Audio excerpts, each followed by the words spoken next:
Hello everyone, नमस्ते। सभी का स्वागत, सभी का वेलकम, बहुत बहुत स्वागत करता हूं आप सभी का एसएलवी एसएससी एंड रेलवे की इस ऑफिशियल यूट्यूब प्लेटफॉर्म पे। तो क्या हाल चाल है मेरे दोस्तों, कैसे हो आप सब? उम्मीद कर रहा हूं सभी बेहतर होंगे, स्वस्थ होंगे, मस्त होंगे। एक बहुत ही गुड न्यूज है आप सभी के लिए। अभी सीपीओ का एग्जाम आपका लाइनअप है और सीएचएसएल का जो ऑफिशियल नोटिफिकेशन है वो एसएससी ने रिलीज कर दिया है। सीएचएसएल, जिसको आप कंबाइंड हायर सेकेंडरी लेवल 10+2 का एग्जाम भी बोलते हो, जितने भी हमारे 12th पास भाई बहन हैं वो आराम से इस एग्जाम की तैयारी कर सकते हैं और सेंट्रल गवर्नमेंट में किसी भी डिपार्टमेंट में या किसी भी मिनिस्ट्री में जाके बढ़िया तरीके से बिंदास नौकरी कर सकते हैं।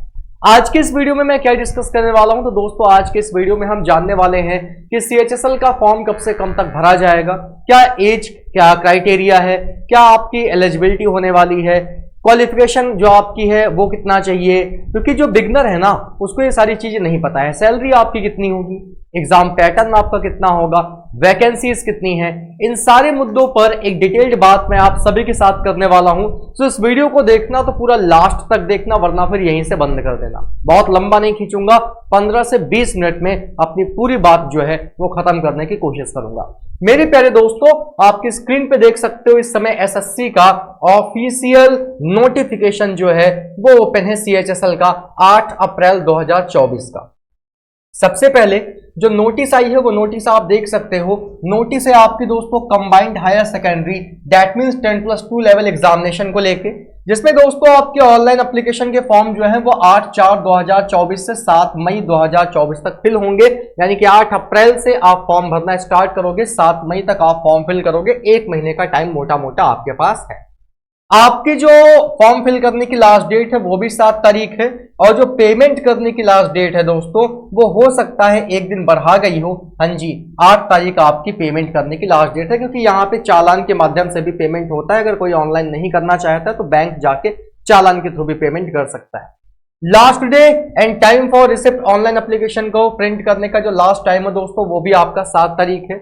जो भी आपका फॉर्म भरा जाएगा उसमें अगर आप कोई गलती कर देते हो, करेक्शन होता है, तो वो करेक्शन आप 10 तारीख से 11 तारीख के बीच में कर सकते हो। ईयर 1 का जो एग्जाम है दोस्तों, सीबीटी एग्जाम, क्योंकि ये एग्जाम पूरी तरीके से ऑनलाइन होता है। ईयर 1 का एग्जाम दोस्तों जून से जुलाई में शेड्यूल किया गया है। एग्जैक्ट डेट इसकी इन्होंने नहीं बताई है, लेकिन ये बता दिया है कि जून से जुलाई में आपका ये एग्जाम होगा। और दोस्तों टीयर 2 का जो एग्जाम है उसकी कोई ऑफिशियल डेट अभी नहीं है, ना ही मंथ है, ये आगे चल के आपको पता लगेगा। तो ये तो एक तरीके से इंपॉर्टेंट डेट्स की बात हो गई कि कब से कब तक फॉर्म भरा जाएगा, पेमेंट कब तक कर सकते हैं, करेक्शन कब तक कर सकते हैं, एग्जाम कब तक होने की संभावनाएं हैं। अब आगे चलते हैं दोस्तों। यहां पर देखिए पे स्केल है दोस्तों, 3 अलग अलग टाइप की यहाँ पे वैकेंसीज आपको देखने को मिलती हैं। एक जिसको आप लोअर डिवीजन क्लर्क एलडीसी के नाम से जानते हो, या फिर इसे को आप जूनियर सेक्रेटरीट असिस्टेंट जेएसए के नाम से भी जानते हो। इसका जो पे स्केल है दोस्तों लेवल 2 की ये जॉब है, जिसका पे स्केल 19,900 रुपए है। इसके बाद दोस्तों अगर सेकंड वाले के पास चलेंगे, डेटा एंट्री ऑपरेटर डीईओ की पोस्ट की बात करेंगे, तो डेटा एंट्री ऑपरेटर की जो पे स्केल है दोस्तों वो आपको यहाँ पे इन्होंने बता रखा है 25,500 लेवल 4 और लेवल 5 की 29,200। डेटा एंट्री ऑपरेटर अगर आप ग्रेड ए में जाते हो तो इसका भी पे स्केल दोस्तों आपका 25,500 है। तो ये आपका पे स्केल है। सैलरी सोच रहे हो कितनी बनेगी, ये तो आपका बेसिक पे है। बेसिक पे के बाद अभी इसमें अलावेंस भी तो आएंगे, डीए नहीं आएगा, महंगाई भत्ता, डियरनेस अलावेंस, डीए नहीं आएगा, बहुत सारे अलावेंस आपको मिलेंगे। तो ये केवल आपका बेसिक पे है। वैकेंसीज की बात करें दोस्तों तो टेंटेटिव वैकेंसी आई है। टेंटेटिव वैकेंसीज का मतलब होता है कि ये फिक्स नहीं है, हो सकता है कि आगे चल के ये वैकेंसीज बढ़ा दी जाए। तो अभी जो ऑफिशियल वैकेंसी आई है दोस्तों वो 3712 है। जी हाँ, आप सही सुन रहे हैं, 3712 वैकेंसीज यहाँ पे सीएचएसएल की एसएससी ने रिलीज की है दोस्तों। ये आपकी ऑफिशियल वेबसाइट का नोटिफिकेशन है, ये किसी का बनाया हुआ नहीं है। रिजर्वेशन आप सब जानते हो, एससी को मिलेगा, एसटी को मिलेगा, ओबीसी को मिलेगा, ईडब्ल्यूएस को मिलेगा, एक्स सर्विसमैन को मिलेगा, फिजिकली हैंडीकैप जो कैंडिडेट हैं उनको मिलेगा। मेन मुद्दा है दोस्तों यहाँ पे कि सर अगर हम पर्टिकुलर पोस्ट की बात करें तो पोस्ट मैंने आपको बता रखा है, डीईओ की पोस्ट है, लोअर डिवीजन क्लर्क की पोस्ट है, और असिस्टेंट में दोस्तों पोस्टल असिस्टेंट, सॉर्टल असिस्टेंट, ये आपकी डिपार्टमेंट ऑफ पोस्ट के अंदर देखने को मिलती है। इसके बाद नेशनलिटी में आपको पता है भारतीय होना चाहिए, या फिर अगर कोई नेपाल का भी है, या फिर अगर कोई भूटान का भी है, या फिर कोई ऐसा है जो पाकिस्तान, बर्मा, श्रीलंका या east African country, Kenya, Uganda, United states से आया हुआ है और यहाँ की नागरिकता मिली तो वो भी भर सकता है, इसकी कोई जरूरत नहीं है। आप सिंपल सा भारतीय होने चाहिए क्योंकि भारत वाले ही हैं यहाँ पे। एज दोस्तों सबसे इंपॉर्टेंट चीज है।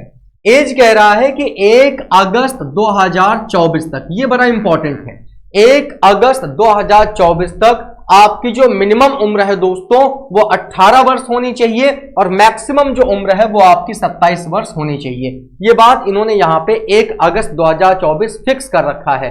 इसके बाद दोस्तों इन्होंने क्या बता रखा है कि कोई ऐसा कैंडिडेट जो 2 अगस्त 1997 के पहले बॉर्न हुआ है, या फिर कोई कैंडिडेट जो 1 अगस्त 2006 के बाद पैदा हुआ है, वो इस फॉर्म को नहीं फिल कर सकता। तो बड़ा कंफ्यूजन होता है ना सर, हम फॉर्म फिल कर सकते हैं या फिर नहीं फिल कर सकते। तो आपको सिंपल सा इतना ध्यान रखना है मेरे दोस्त, अगर आपका जन्म 2/8/97 से 1/8/2006 तक हुआ है तो आप आराम से इस फॉर्म को फिल कर सकते हो। एक और डाउट है सर, मैं एग्जैक्टली 2 तारीख को ही पैदा हुआ हूं, 2 तारीख को मेरी एज जो है वो 18 हो रही है। जी हाँ, आप मान्य हो, क्योंकि यहां बिटवीन नहीं लिखा हुआ है, 2 के बिफोर लिखा हुआ है, 1 के लाटर लिखा हुआ है। इसका मतलब 2 से लेकर कहां तक, 1 अगस्त तक, और 1997 से 2006 तक। ये मुद्दा मैंने एज का जो है वो सुलझा दिया है।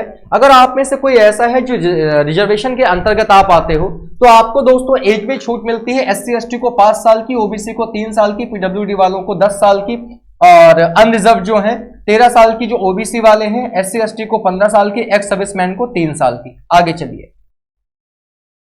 नेक्स्ट, अगली बात करते हैं दोस्तों। अगला यहां पे क्या इंपॉर्टेंट, देखो अगर एलिजिबिलिटी की बात करेंगे ना दोस्तों, तो एलिजिबिलिटी में सिंपल सा आप ये ध्यान रखिए कि आपका 12th पास आप होने चाहिए। अब दोस्तों 10+2 का मतलब आप क्या समझ रहे हो? 10+2 का मतलब ही यही है कि आप 12th पास होने चाहिए। अब 12th पास में कई सारे लोग कहते हैं सर मैं साइंस साइड था, मैं आर्ट साइड था, मैंने इंग्लिश कंप्यूटर ले रखा था, मैंने मैथ ले रखी थी, मैंने ये ले रखा था, मैं बायो से था। तो दोस्तों मैं आपको बता दूं कि यहाँ पे सिंपल सा 12th पास की बात होती है। मतलब ऐसा नहीं है कि आप फिर साइंस साइड हो या आर्ट साइड हो, आपने 12th पास कर रखा हो, फिर आपने कैसे भी किसी भी सब्जेक्ट से कर रखा है फर्क नहीं पड़ता, सिंपल सा आपका 12th पास होना चाहिए। एप्लीकेशन फी की अगर बात करें दोस्तों तो एसएससी की हमेशा से जो एप्लीकेशन फीस है वो 100 रुपए रही है, जिसमें अगर महिलाओं की बात करेंगे तो महिलाओं को यहाँ पे कोई फीस नहीं देनी होती है। वुमेन कैंडिडेट्स के लिए ये फीस जो है वो आपकी निल होती है, free of cost women candidates इस फॉर्म को फिल करते हैं। तो ये बात ध्यान रखिएगा, अगर आप में से जितनी भी बहनें हैं, जितने भी फीमेल कैंडिडेट हैं, वो दोस्तों अपने अपने कह सकते हो फॉर्म को भरने का कोई पैसा उनको नहीं देना है। फॉर्म के करेक्शन की डेट देख लीजिए, वैसे तो गलती मत करिएगा, अगर गलती कर रहे हो दोस्तों तो ये 10 मई से लेकर 11 मई तक आपकी ये 2 दिन का समय मिलेगा जिसमें आप फॉर्म को मॉडिफाई कर सकते हो। एज की बात कर ली, एजुकेशन क्वालिफिकेशन की बात कर दी, सेंटर तकरीबन आपको हर एक जगह मिल जाते हैं, वो चाहे बिहार का हो या पंजाब का हो या फिर यूपी का हो या एमपी का हो, हर एक जगह सेंटर आपको मिल जाते हैं। मैं स्टेट की बात कर रहा हूं, फिर इन स्टेट्स में से जो पॉपुलर जो मेन प्रॉपर मेट्रो सिटीज होती हैं वहां पे एग्जामिनेशन सेंटर चूज किए जाते हैं। तो अगर आपको देखना हो कि आपके स्टेट में सेंटर है कि नहीं है, तो आप यहां से आराम से देख सकते हो। जैसे यूपी और बिहार का जो रीजन वो सेंट्रल रीजन आता है, आप यहाँ पे देख सकते हो भागलपुर, मुजफ्फरपुर, पटना, पूर्णिया, आगरा, बरेली, गोरखपुर, झांसी, कानपुर, लखनऊ, मेरठ, प्रयागराज, वाराणसी, गया, सीतापुर, यहाँ पे आपके एग्जाम दोस्तों कंडक्ट होते हैं।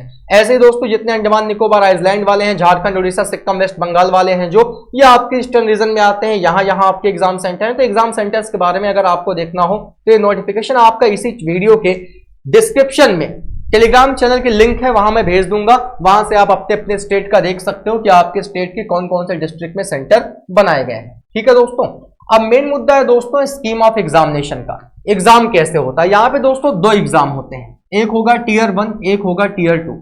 टीयर 1 जो एग्जामिनेशन होगा दोस्तों, ये आपका 4 सब्जेक्ट पूछे जाएंगे, मैं सारी चीजें आपको दिखा देता हूं।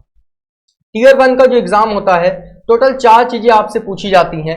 इंग्लिश आएगी आपकी, जनरल नॉलेज आएगी या फिर जनरल इंटेलिजेंस जिसको आप रीजनिंग कहते हो, जनरल अवेयरनेस तो आएगी, history, geography, polity, economics, physics, chemistry, biology और करंट अफेयर्स, स्टैटिक जीके।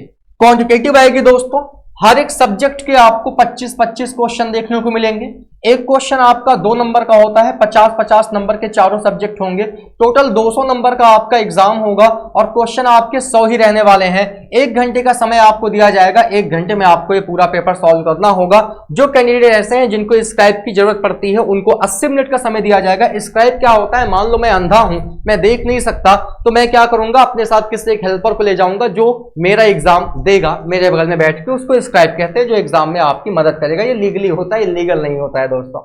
इसके बाद आगे चलिए, जब आप टीयर 2 की बात करोगे दोस्तों, तो टीयर 2 में आपके अलग अलग सेक्शन है, अलग अलग मॉड्यूल हैं। सेक्शन 1 में दोस्तों आपका मैथमेटिकल एबिलिटीज रखा गया है मॉड्यूल 1 में। मॉड्यूल 2 में दोस्तों आपकी रीजनिंग और जनरल इंटेलिजेंस रखी गई है। दोनों के 30-30 क्वेश्चन आपको देखने को मिलेंगे दोस्तों। 60 क्वेश्चन होंगे। यहाँ पे क्वेश्चन 3 नंबर का होता है, तो 60 गुणे 3 180 नंबर का तो आपका मैथ और रीजनिंग हो जाएगा। और 1-1 घंटा आपको दोनों सेक्शन के लिए मिलेंगे। 1-1 घंटा दोनों सेक्शन के लिए मिलने का मतलब है मैथ के लिए 1 घंटा, रीजनिंग के लिए भी 1 घंटा।